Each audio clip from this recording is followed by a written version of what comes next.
नमस्कार शेतकरी मित्रांनो, कृषी विश्वविज्ञान या यूट्यूब चॅनलमध्ये आपलं सर्वांचं स्वागत आहे। आज आपण सोयाबीन कडे बघू थोडंफार, कारण पानं भरपूर आळी खात आहे। हे बघा, पानं पण खात आहे आणि आता ही शेंगाला पण पोखरत आहे आळी।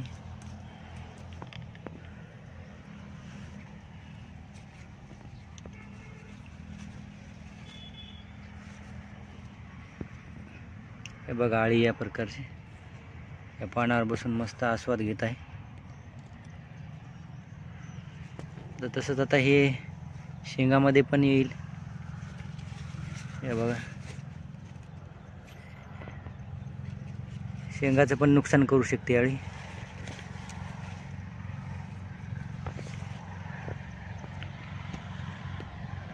पावसाने या 8-10 दिवसामध्ये उघडीप दिली ती, आणि त्यामुळे गरमीने आणि याने पुन्हा अळीचा प्रादुर्भाव जाणवत आहे।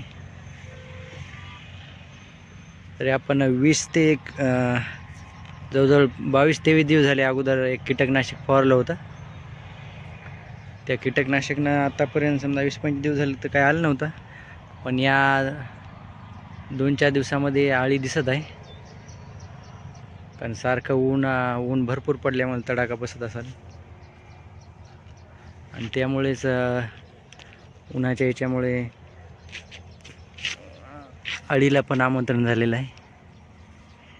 तसं शेंगात येत आहेच ठीक, पण आता अळीला सांभाळावं लागणार। त्यासाठी आपण फवारणी या 2-4 दिवसात फवारणीचं नियोजन आहे। कारण पाऊस मध्ये अचानक पडल्यामुळे फवारणीला अडचण येत आहे। त्याच्यामुळे आता आज उघडीक दिली आणि उद्या पावसाने उघडीक दिली की फवारायला सोपं जाईल एकदम।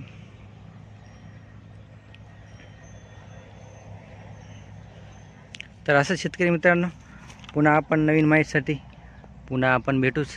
तोपर्यंत नमस्कार।